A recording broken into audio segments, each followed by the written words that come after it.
दो बहुएं। नीता को तारीफ शब्द पता ही नहीं था।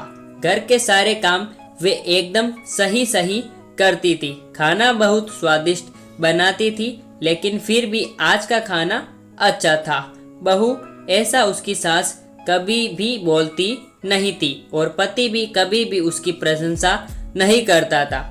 उसने बनाया हुआ खाना चुपचाप खा कर उठकर दोनों पति और सास चले जाते थे।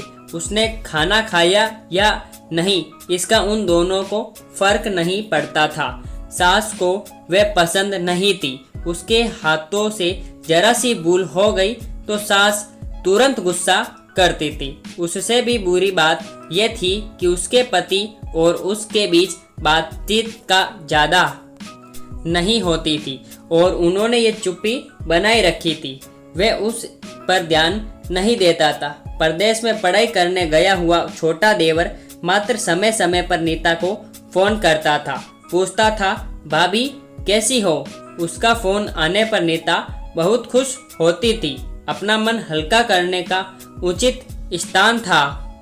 नीता का कुछ ही दिनों में देवर की पढ़ाई खत्म हो गई और वे घर आया। थोड़े समय के भीतर उसे एक अच्छी नौकरी भी मिल गई। नीता को बहुत आनंद आया हुआ। नौकरी लग जाने के बाद उसकी सास अपने छोटे बेटे की शादी के लिए बातचीत करने लगी, पर देवर को एक भी लड़की पसंद नहीं आती थी।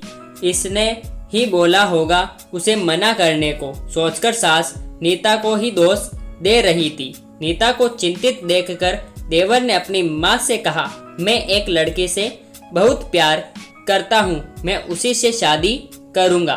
उसने जिद की। देवर जी, ये बात पहले बतानी चाहिए थी ना।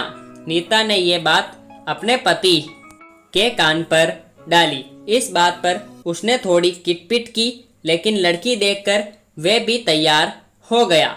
सवाल बच्चा सास का। अपने छोटे बेटे का मन कैसे दुखाएगी वे। बाद में उनकी भी हाँ हो गई। नीता को बहुत खुशी हुई। उसे लगा एक अच्छी सहेली आ जाएगी अब साथ देने के लिए, दिल के राज बताने के लिए। पर कैसी होगी छोटी देवरानी? रस बस जाएगी हमारे साथ और इस घर में, या वे एक अलग दुनिया बसाने पर जोर देगी देवर जी को? इस विचार में थोड़ा टेंशन में आ गई नीता। कुछ दिनों बाद नीता की छोटी देवरानी चौखट लांग कर घर में आई। देवरानी के घर में आते ही सारे घर की जिम्मेदारी अपने हाथों में ले ली। बस अब सास ने अपनी छोटी बहू की ज्यादा ही तारीफ करना शुरू कर दिया। उससे माँ जैसा प्यार करने लगी। ये देखकर नीता की आंखों में आंसू आ जाते हैं। वो सोचती, मैं भी तो यही काम करती थी, फिर मेरे साथ ही क्यों ऐसा बर्ताव। अब थोड़े दिनों बाद छोटी देवरानी पूरे घर पर राज करेगी और फिर मेरी जगह वहां पर कोने में होगी। अपने ही विचारों में खो गई नीता। नीता के भाव समझने पर छोटी देवरानी नीता के हाथ अपने हाथ में लेकर बोली, दीदी मुझे सब पता है, मुझे अपनी छोटी बहन समझिए, देखना बहुत जल्दी सब ठीक हो जाएगा। छोटी देवरानी ने पूरे घर की जिम्मेदारी तो ले ली, लेकिन कामों में कुछ न कुछ बार बार भूल करती थी। फिर देवरानी नीता के पास जाती और मदद मांगती थी। ऐसा रोज ही होने लगा। ये देखकर सास लेकिन गुस्सा हो गई। मेरे रहते हुए वे छोटी बहू बड़ी बहू को क्यों पूछती रहती है। फिर सास भी रसोई घर में आकर चार काम शुरू करने लगी।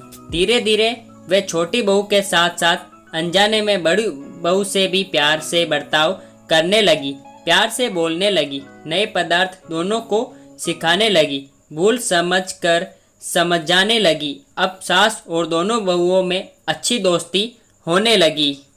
इस वजह से बड़ी बहू का स्वभाव भी अच्छा होने लगा। उसके स्वभाव में खुलापन आ गया। सास भी दोनों के साथ कभी शॉपिंग तो कभी फिल्म देखने जाने लगी। वो अपनी दोनों बहुओं को समान प्यार करने लगी थी। इस वजह से घर का माहौल हंसता खेलता हो गया।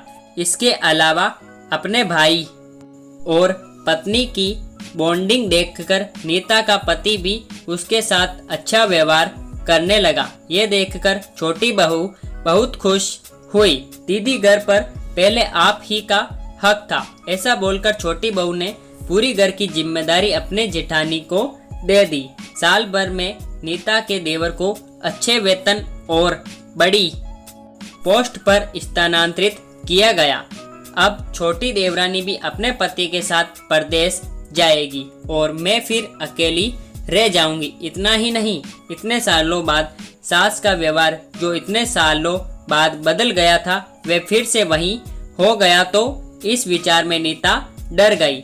देवरानी की नीता को इतनी आदत हो गई थी कि उसके बिना घर काटने को दौड़ेगा। देवरानी के आ जाने से घर का माहौल बदल गया था। वह थी ही ऐसी खुश मिजाज और ऊर्जावान, जैसा के नाम से पता चलता है। यहाँ देवरानी की हालत भी कुछ अलग नहीं थी।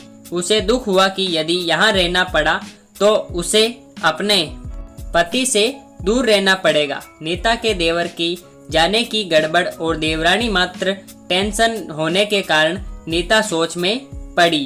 अंत में उसने देवरानी को पूछा तो देवरानी ने जवाब दिया कि दीदी, मैं सारा दिन नए स्थान पर अकेली रहूंगी, उससे अच्छा मैं यही हूँ। आपके देवर को बोला है मैंने, शनिवार और रविवार की छुट्टियों में आप ही यहाँ आ जाया करें।